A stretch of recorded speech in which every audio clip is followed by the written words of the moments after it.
Assalamualaikum warahmatullahi wabarakatuh dan salam sejahtera kepada semua pelajar dan pendengar. Kali ini kita akan bincangkan mengenai second derivative test, right?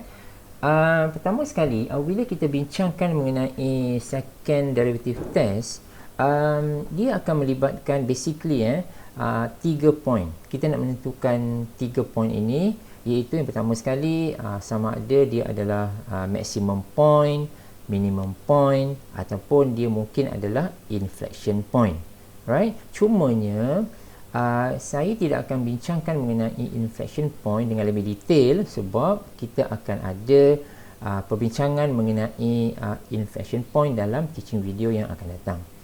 Okay, so basically kita akan guna second derivative test untuk menentukan sama ada titik tersebut maksimum ataupun minimum, dan juga kita boleh melihat mengenai concavity, iaitu dia concave up ataupun concave down.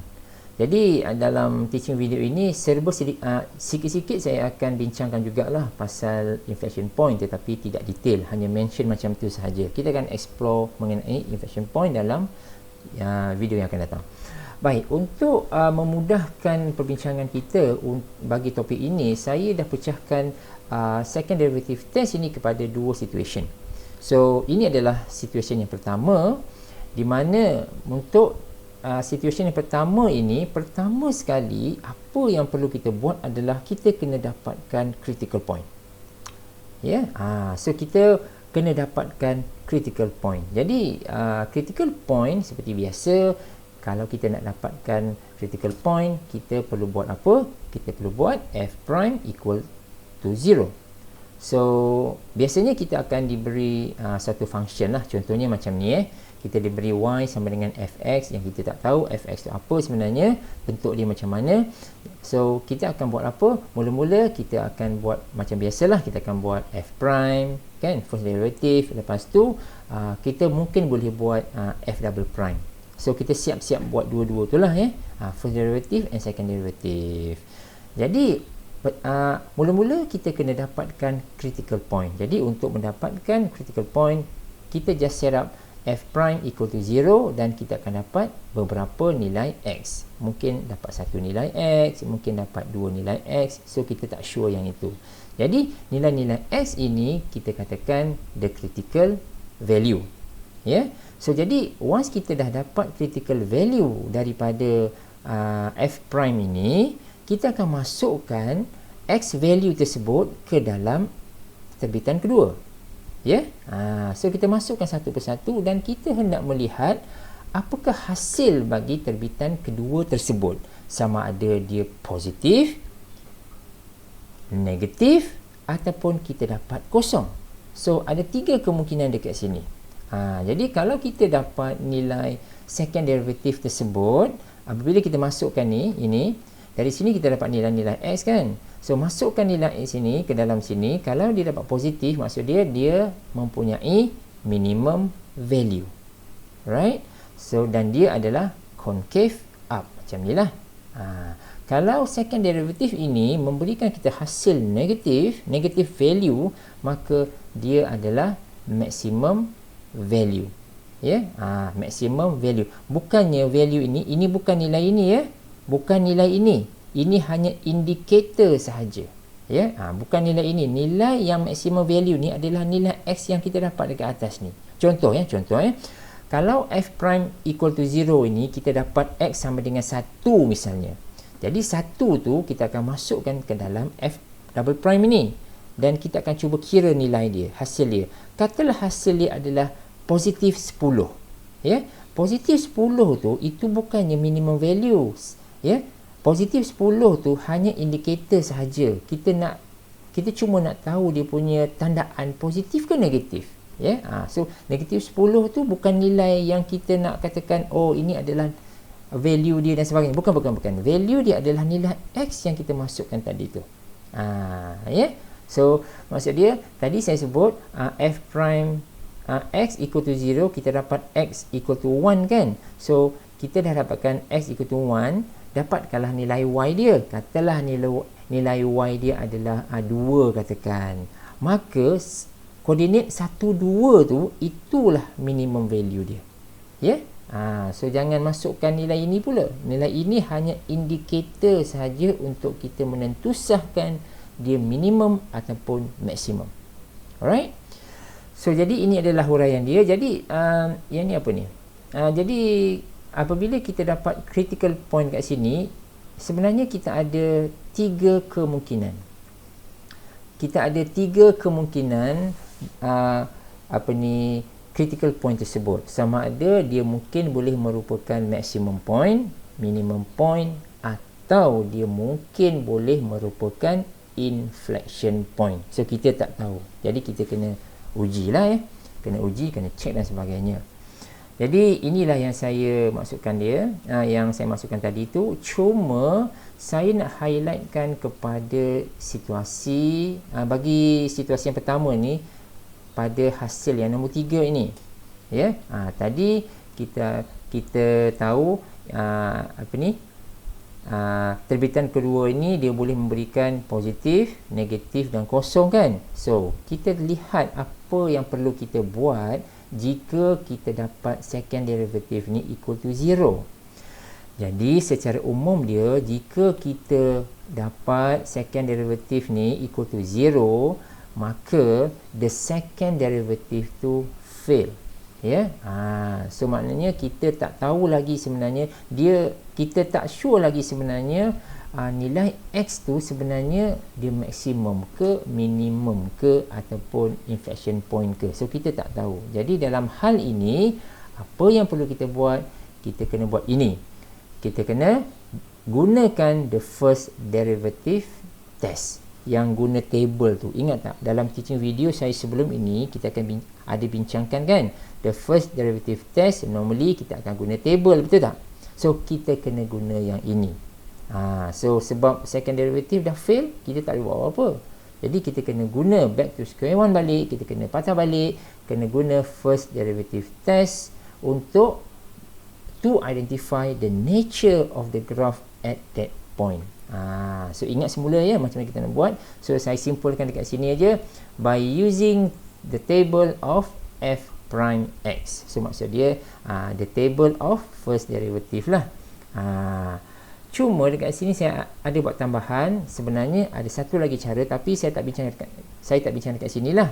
Kita akan bincangkan nanti yang ini dalam subtopic inflection point. We also can use the table of f double prime, to determine the concavity at that point. Ini adalah satu lagi cara yang kita boleh buat lah, tapi kita akan bincangkan kemudian pasal tu. Cuma kita fokuskan sekarang ni dekat sini sahaja. Jika kita dapati terbitan kedua itu, apabila kita dah masukkan nilai x yang kita dapat tadi, iaitu the critical point, dia memberikan nilai kosong, maka kita kena buat table. Kita akan guna the first derivative test. So dari situ kita mungkin boleh dapat hasil, boleh menentukan, oh rupanya dia adalah maximum point, oh dia adalah minimum point, misalnya macam tu. Ini adalah beberapa kemungkinan yang berlaku. Oh mungkin juga dia merupakan inflection point. Saya tak masukkan dekat sini sebab kita akan bincangkan pasal ini dalam topik inflection point. Right? So ini adalah kemungkinan-kemungkinan yang berlaku. Alright. Habis situasi satu. Ya. Situasi kedua adalah yang ni. The point obtained from f double prime equal to 0. Okey? Ini adalah situasi yang kedua. Sebab apa kita nak buat yang ini?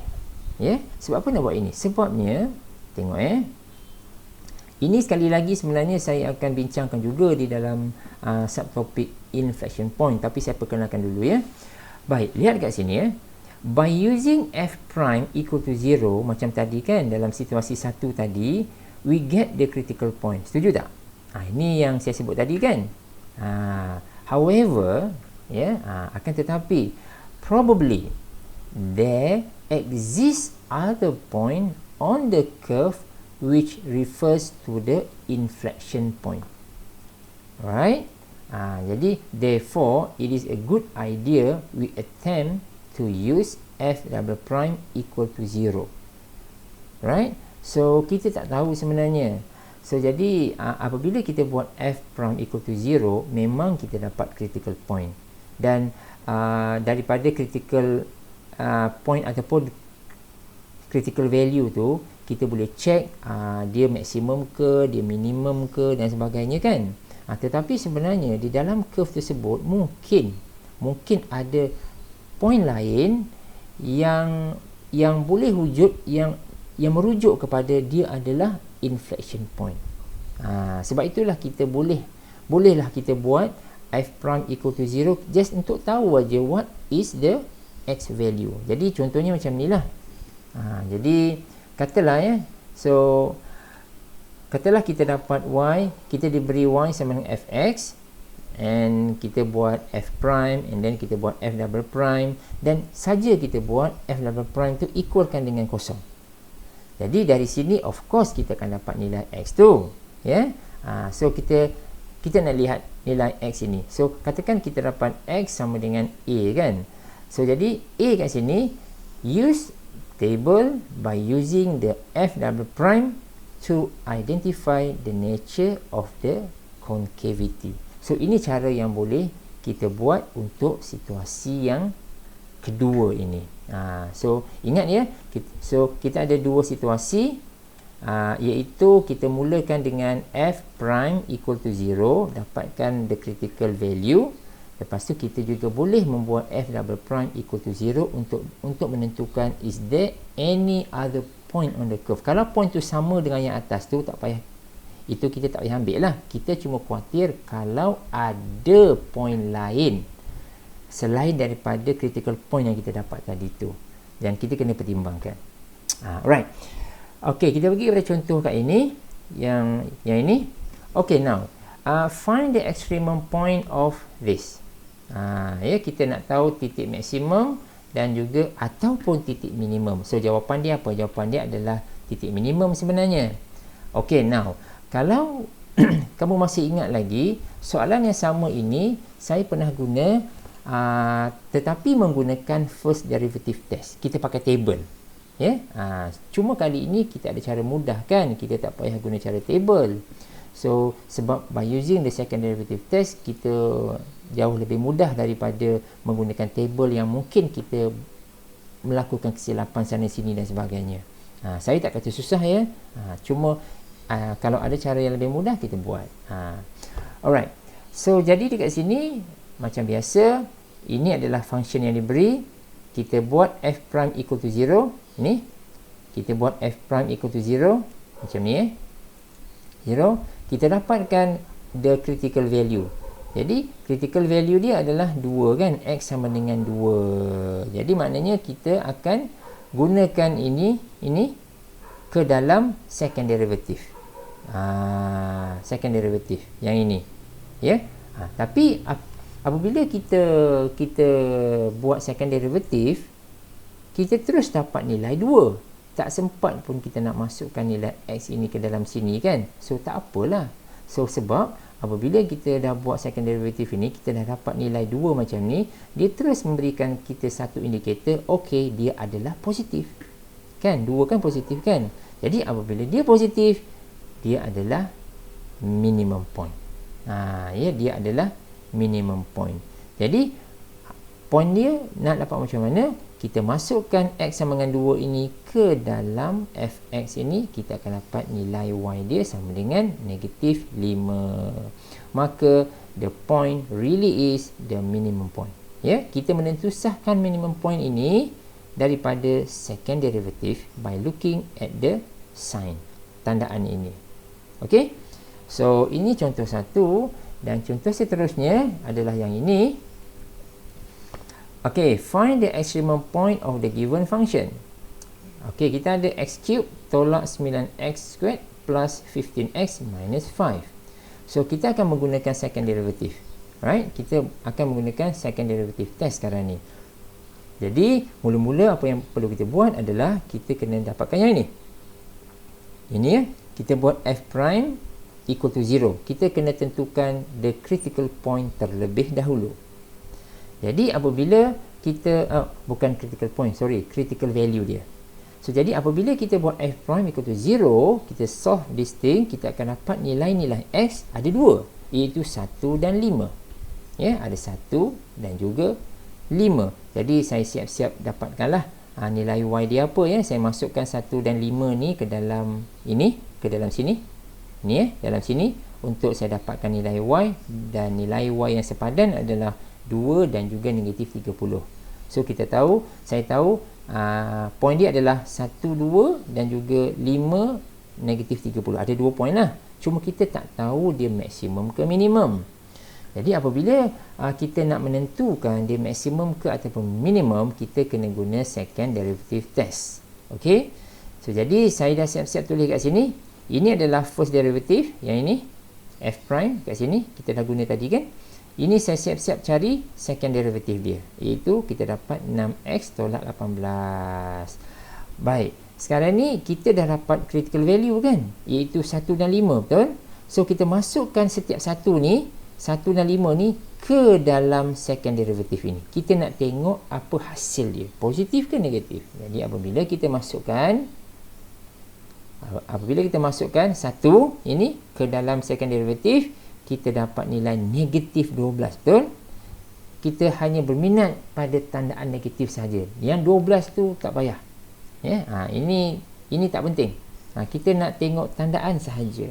Jadi tandaan dia adalah negatif, maka negatif dia menentukan dia adalah titik maksimum. Alright? Sebaliknya apabila kita masukkan 5, kita dapat positif 12, dia positif kan? Maka dia adalah titik minimum. Satu adalah maximum point, satu lagi adalah minimum point. So jadi kita dapat menentusahkan kedua-dua point tersebut sebagai 1 dan 2 ni adalah maximum point, 5 dan negatif 30 ni adalah minimum point. Satu max, satu min. Alright. Okey. Ingat tak tadi saya ada bincang pasal dua situasi, situasi 1 dan situasi 2, betul tak? Okey, now saya nak merujuk kepada situasi 2. Situasi 2 cakap apa? Situasi 2, kalau ingat lagi, selain daripada the critical value, iaitu 1 dan 5 ni, ada tak lagi other point on the curve yang boleh kita pertimbangkan? Ya? Ada tak? Jadi kalau kita nak tahu ada tak ada, maka kita kena apply